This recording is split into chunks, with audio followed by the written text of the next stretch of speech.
Hello dear student, आपका बहुत बहुत स्वागत है हमारे चैनल ऑल अबाउट एनसीईआरटी में।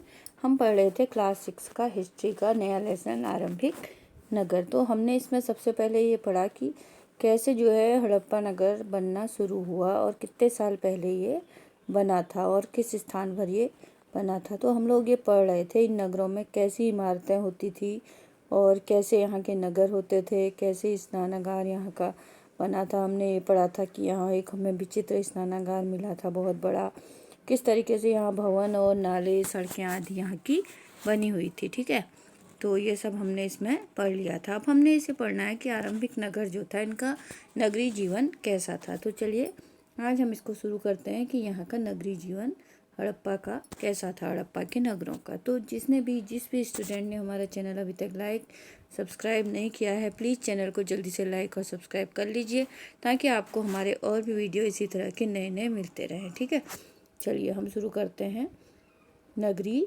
जीवन। तो नगरीय जीवन वहाँ का कैसा था। तो देखिए, हड़प्पा के नगरों में बड़ी हलचल रहा करती होगी। तो लोगों ने, जो पुरातत्वविद है, उन्होंने ये पता लगाया कि यहाँ बड़ी हलचल रहती होगी कुछ पहले समय में। यहाँ पर ऐसे लोग रहते होंगे जो नगर की खास इमारतें बनाने की योजना में जुटे रहते थे। ये संभवतः यहाँ के शासक थे। यह भी संभव है कि शासक लोगों को भेजकर दूर दूर से धातु, बहुमूल्य पत्थर और अन्य उपयोगी चीज़ें मंगवाते थे। शायद शासक लोग खूबसूरत मनकों, सोने चांदी से बने आभूषणों जैसे कीमती चीज़ों को अपने पास रखते होंगे। इन नगरों में लिपिक भी थे जो मुहरों पर लिखते थे और शायद अन्य चीज़ों पर भी लिखते होंगे जो कि बच नहीं पाई हैं। तो क्या कह रहे हैं, नगरीय जीवन यहाँ का कैसा था। यहाँ जो है, जो पुरातत्वविदों ने अनुमान लगाया है, यहाँ जो सामान मिला है उसको देखकर उन्होंने अनुमान लगाया कि यहाँ पर एक समय में काफ़ी हलचल रहती होगी और यहाँ की इमारतें भी बहुत खास टाइप की बनी होती थी। और लोग यहाँ जो यहाँ के राजा या शासक जो भी यहाँ रहते होंगे, दूर दूर जगह से बहुमूल्य धातुएं, पत्थरें आदि भी मंगवाते थे। और बहुत सुंदर यहाँ आभूषण भी मिले हैं, मनके मिले हैं, जो कि जिन पे कुछ लिखा भी होता था, मोहरें भी होती थी, ताकि लिपिक लोग भी यहाँ होते होंगे जो कि मोहरों पे लिखते थे और शायद किसी अन्य चीज़ पर भी लिखते होंगे जो कि नहीं बच पाई। इसके अलावा नगरों में शिल्पकार, स्त्री पुरुष भी रहते थे जो अपने घरों या किसी उद्योग स्थल पर तरह तरह की चीज़ें बनाते होंगे। और यहाँ पर जो है ये भी अनुमान लगाया गया है कि यहाँ पे शिल्पकार लोग भी रहते थे जो कि अनेक टाइप की वस्तुएं, चीज़ें बनाते होंगे। और इस समय में ये भी अनुमान है कि यहाँ लोग लंबी यात्राएं करते थे, वहाँ से उपयोगी वस्तुएं लाते थे और साथ ही लाते थे सुदूर देशों की किस्से, कहानियाँ, मिट्टी से बने कई खिलौने भी यहाँ मिले हैं अलग अलग देशों के, जिससे ये अनुमान लगाया गया है कि दूसरे देश के लोग वहाँ जाते होंगे और वहाँ से ये सामान लाते होंगे। ठीक है, नगर में रहने वाले लोगों की एक सूची बनाओ। क्या इनमें से कुछ लोग ऐसे हैं जो मेहरगढ़ जैसे गाँव में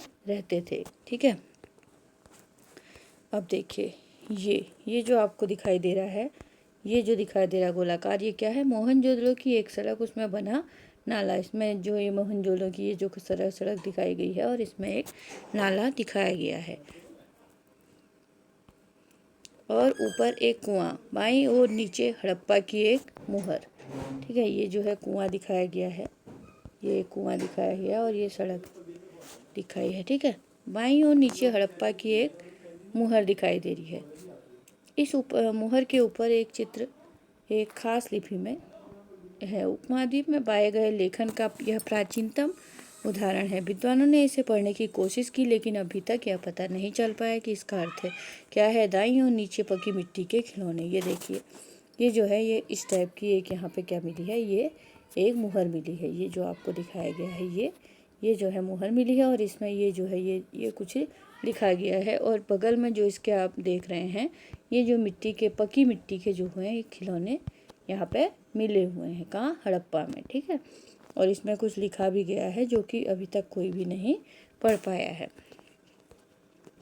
चलिए आगे बढ़ते हैं, नगर और नए शिल्प। अब ये देखते हैं कि नगर और नए शिल्प वहाँ के क्या क्या थे। ठीक है, और ये देखिए, ये इसमें क्या दिखाया गया है, पत्थर के बाट दिखाए गए हैं। कितने ध्यान से देखो, उपयुक्त तरीके से इन बाटों को बनाया गया है। इन्हें चाट पत्थर से बनाया गया है। इन्हें शायद बहुमूल्य धातुओं को तोलने के लिए बनाया गया होगा। ठीक है, अब ये देखिए जो दिखाई दे रहे हैं आपको, ये जो है तराजू में तोलने के लिए जो भार रखा जाता है, बाट रखे जाते हैं, वो बनाए गए हैं। और जो बड़े बनाए गए, छोटे बनाए गए, तो देखो इस तरीके से ये बनाए गए होंगे। ठीक है। नगर और नए शिल्प। आओ अब कुछ ऐसी चीज़ों के बारे में हम अध्ययन करते हैं जो हड़प्पा के नगरों से प्राप्त हुई। अब आपको हम वो चीज़ें बताएंगे जो कि यहाँ के नगरों से मिली हैं, जो पुरातत्वविदों को जो चीज़ें मिली हैं। उनमें क्या मिले हैं? पत्थर मिले हैं, शंख मिले हैं, तांबे, कांसे, सोने और चांदियों की धातुएं भी मिली हैं। तांबा और कांसे के औजार, हथियार, गहने और बर्तन भी बनाए जाते थे। चांदी से गहने और बर्तन बनाए जाते थे। तो यहाँ जो है बहुत अधिक मात्रा में क्या मिले हैं?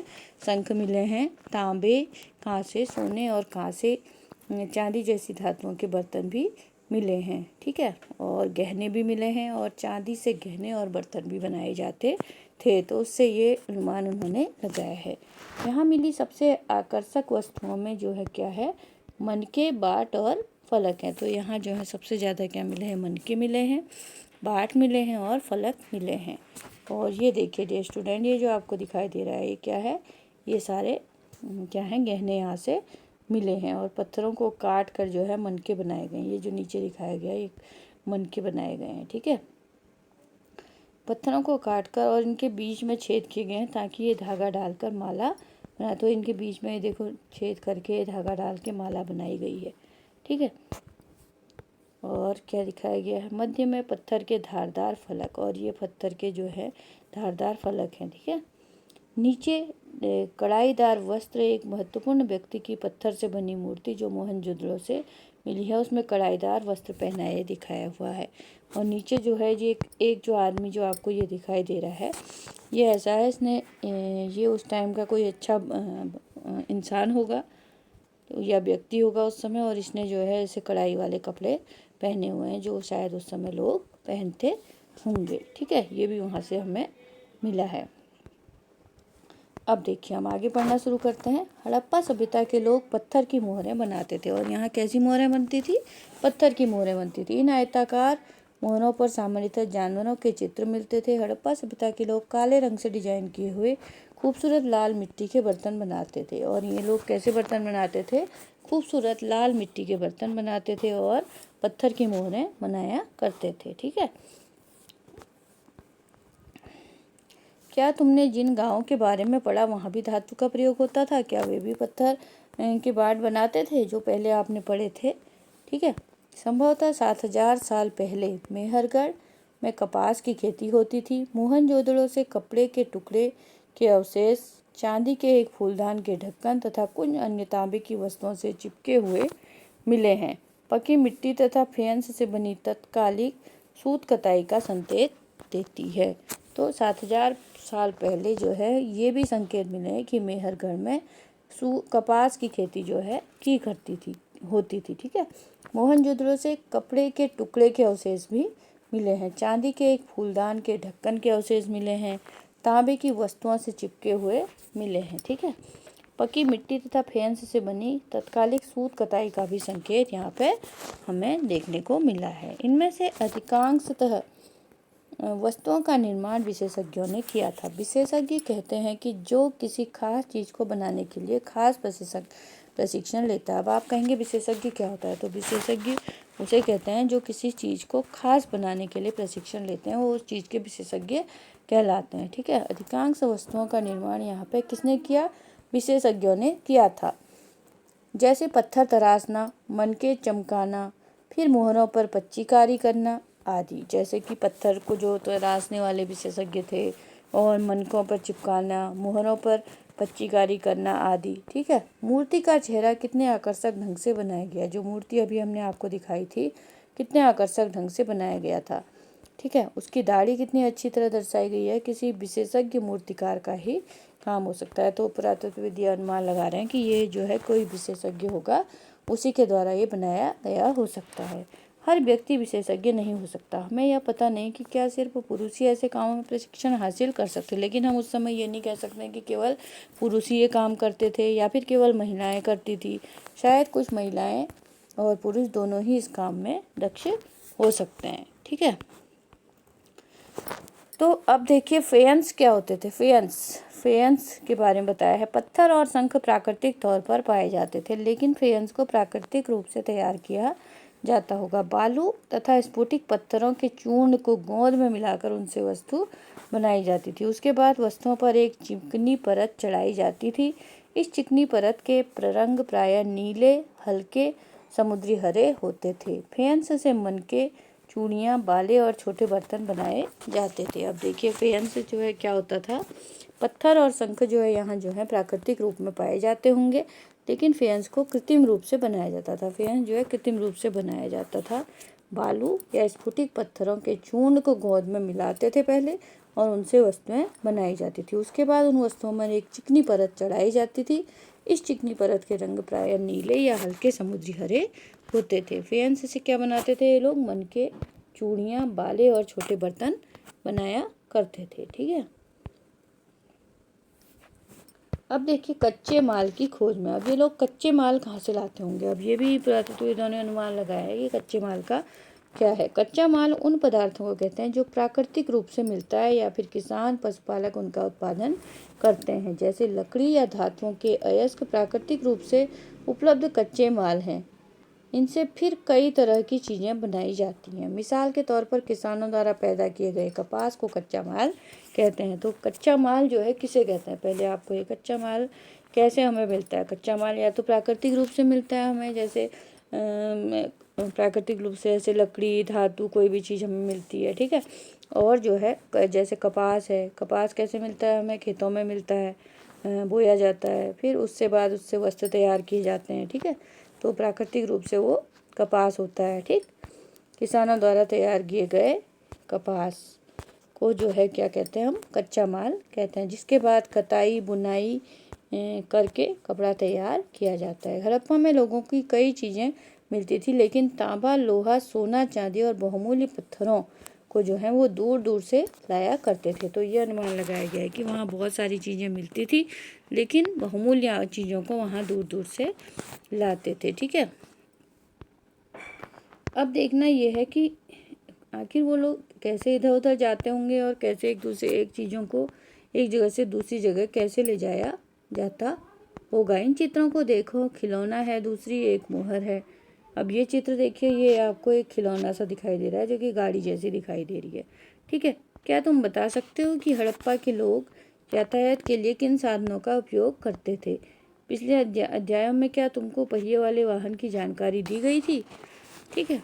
बच्चों का खिलौना ये एक दिखाया गया है। ठीक है। हड़प्पा के लोग तांबे का आयात संभवतः आज के राजस्थान से करते थे। तो तांबा ये लोग कहाँ से लाते थे? राजस्थान से लाते थे। आजकल जिस स्थान को राजस्थान कहते हैं। यहाँ तक कि पश्चिम एशियाई देश ओमान से भी तांबे का आयात किया जाता था। कांसा बनाने के लिए तांबे के साथ मिलाई जाने वाली धातु टिन का आयात आधुनिक ईरान और अफगानिस्तान से किया जाता था। सोने का आयात आधुनिक कर्नाटक से और बहुमूल्य पत्थर का आयात गुजरात, ईरान और अफगानिस्तान से किया जाता था। तो डियर स्टूडेंट, कहाँ से ये लोग लाते थे? पश्चिम एशियाई देश ओमान से भी तांबे को लाते थे, और आजकल का जो स्थान राजस्थान है वहाँ से भी ये तांबा लाते थे। और कांसा बनाने के लिए साथ मिलाई जाने वाली धातु टिन का आयात आधुनिक ईरान और अफगानिस्तान से किया जाता था। ठीक है। और सोने का आयात कहाँ से आता था? कर्नाटक। और बहुमूल्य पत्थर गुजरात से ये लोग लाते थे। गुजरात, ईरान और अफगानिस्तान से। ठीक है। ये देखो, ये एक मुहर दिखाई गई है, इस टाइप की मुहर है वहाँ पे मिली है ये। ठीक है। बच्चों का खिलौना हला। आज हल चलाने वाले ज़्यादातर किसान पुरुष होते हैं। हमें ज्ञात नहीं कि क्या हड़प्पा में भी वही प्रथा थी। नगरों में रहने वालों के लिए भोजन। अब नगरों में रहने वाले लोगों के लिए भोजन की क्या व्यवस्था थी? ठीक है। लोग नगरों के अलावा गाँव में भी रहते थे। लोग जो है नगरों के अलावा गाँव में भी रहते थे, अनाज उगाते थे और जानवर पालते थे। तो वहाँ ऐसा था कि गाँव में भी लोग रहते थे। चरवाहे ही शहरों वाले शासकों, लेखकों और दस्तकारों को खाने का सामान दिया करते थे। जो चरवाहे होते थे वो ही नगरों तक सामान पहुंचाते। पौधों के अवशेषों से पता चला है कि हड़प्पा के लोग गेहूं, जौ, दालें, मटर, धान, तिल आदि उगाते थे। जमीन की जुताई के लिए हल का प्रयोग एक नई बात है। ठीक है। हड़प्पा काल के हल तो नहीं बच पाए क्योंकि वे प्राय लकड़ी के बनाए जाते थे, लेकिन हल के आकार के जो हैं खिलौने से यहाँ पे प्राप्त हुए हैं। इस क्षेत्र में बारिश कम होती है, इसलिए सिंचाई के लिए लोग कुछ तरीके भी अपनाते होंगे। संभवतः पानी का संचय किया जाता होगा, ज़रूरत पड़ने पर उससे फसलों की सिंचाई की जाती होगी। ठीक है। हड़प्पा के लोग गाय, भैंस, बकरियां पालते थे। बस्तियों के आसपास तालाब और चरागाह होते थे, लेकिन सूखे महीनों में मवेशियों के झुंड को चारा पानी की तलाश में दूर दूर तक ले जाया जाता होगा। वे बेर जैसे फलों को इकट्ठा करते थे, मछलियां पकड़ते और हिरण जैसे जानवरों का शिकार भी किया करते थे। तो वहाँ के लोग जो है दूर दूर तक जो है भोजन के लिए जाते थे और जो है उस टाइम पे जो मिली हैं फसलें, गेहूँ, जौ, दालें आदि, वो भी उगाते थे। और ज़मीन उगाने के लिए हल का प्रयोग शायद करते होंगे, क्योंकि हल्के आकार के कुछ खिलौने भी मिले हैं। ठीक है। और फसलों के लिए पानी का संचय भी करते होंगे। जब फसल के लिए बारिश नहीं होती होगी तो उसका उपयोग करते थे और जो है फलों को भी इकट्ठा करते थे, मछलियों को पकड़ते थे। ये